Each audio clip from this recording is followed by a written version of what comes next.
आज अपने film review show में हम डायरेक्टर आदित्य धर की नई film Dhurandhar part 2 the revenge के बारे में बात करेंगे। अगर इस फिल्म की कहानी देखें तो इसका ज्यादातर हिस्सा तो पार्ट 1 में ही खत्म हो गया था, क्योंकि पार्ट 1 में उसने सारे विलेंस को मार पीट कर निपटा दिया था। उसके बाद हम ये फिल्म यही सोचकर देखने गए थे कि पार्ट 2 में आखिर क्या दिखाएंगे, क्योंकि इस फिल्म में वो किसे क्यों मार रहा है ये सब आपको तभी समझ आएगा जब आपने पार्ट 1 देखा होगा। इसलिए अगर आप पार्ट 1 देखकर ये फिल्म देखेंगे तो आपको इसे समझने में आसानी होगी, तभी आप सब कुछ अच्छे से रिलेट कर पाओगे यार। समझने के लिए पार्ट 1 की कहानी ये है कि इंडिया में पाकिस्तान सीधे हमसे नहीं लड़ता, बल्कि आतंकियों का इस्तेमाल करके बहुत परेशान करता रहता है।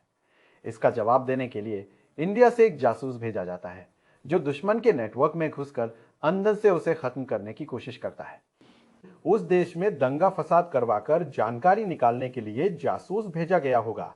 हमारा हीरो जो जासूस बन के गया था, वहां उन सबसे कांटेक्ट बनाता है जिनसे हमें दिक्कत हो सकती है, और उनमें से एक बड़े लीडर का राइट हैंड बन जाता है, मतलब दूसरे नंबर पर आ जाता है। सही टाइम पर वो उस लीडर को निपटा देगा, बिना कोई शोर किए। किसी को पता भी नहीं चलेगा कि ये उसी ने किया है।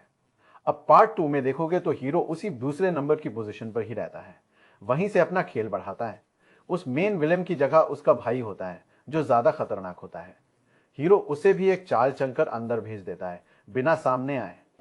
अब इस दूसरे नंबर की पोजीशन पे रह के हीरो ने क्या क्या काम किए, इंडिया के फेवर में क्या क्या हासिल किया, और उसकी वजह से उसे क्या क्या दिक्कतें झेलनी पड़ी, यही पार्ट 2 की कहानी है।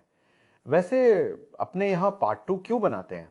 पार्ट 1 में जो नाम कमाया होता है उसे हमारे सिर पर थोप कर पैसा कमाने के लिए ही बनाते हैं। इसलिए हमने सोचा था कि इस फिल्म के पार्ट 2 में कुछ खास नहीं होगा, बस फालतू में खींचेंगे कहानी को, यही सोचकर हम देखने गए थे। लेकिन पार्ट 2 की शुरुआत ही बहुत अच्छी थी। भले ही उसने पहले पार्ट में जासूस बनकर बड़े बड़े कारनामे किए थे, सेकंड पार्ट में ही कहानी इस फ्लैशबैक से शुरू होती है कि वो जासूस कैसे बना। वो वाला हिस्सा ही बहुत बढ़िया था। और सिर्फ यही नहीं, फिल्म का ज्यादातर हिस्सा तो पहले पार्ट में ही खत्म हो गया होगा। पहले पार्ट में भी बहुत कुछ होता है जो आपको देखना चाहिए।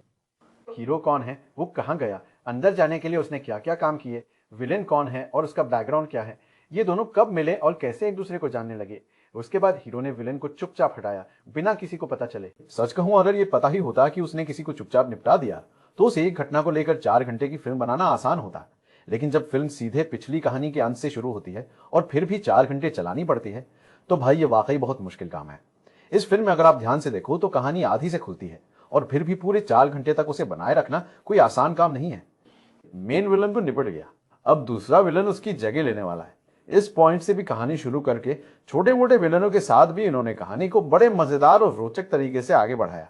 खासकर सेकेंड हाफ और क्लाइमैक्स में तो इन्होंने कमाल ही कर दिया था। बहुत सारे ट्विस्ट भी रखे थे जो वाकई में देखने लायक थे। खासकर वो सीन जब माधवन फोन पे बात करता है और फिर आखिर में कोई उसे ड्रॉप करने आता है, वो वाला कैरेक्टर। ये सब चीजें तो बड़ी सरप्राइजिंग थी। इंटरवल सीन भी बहुत बढ़िया था।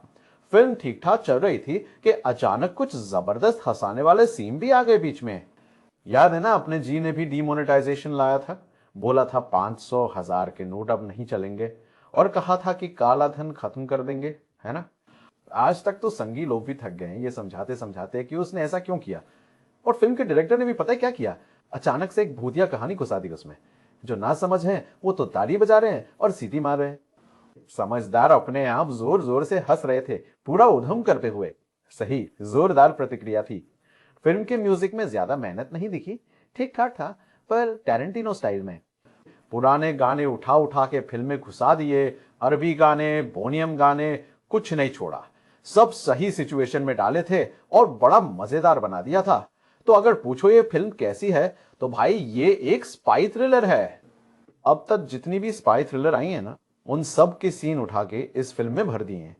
इन्होंने कुछ नया या बड़ा सोचा ही नहीं, पर इस फिल्म को 4 घंटे आराम से बैठ के देख पाने का बड़ा कारण था इसके आर्टिस्ट का चुनाव, लोकेशंस वगैरह, और इन सब से ऊपर स्क्रीन प्ले भी काफी बढ़िया और मजेदार था।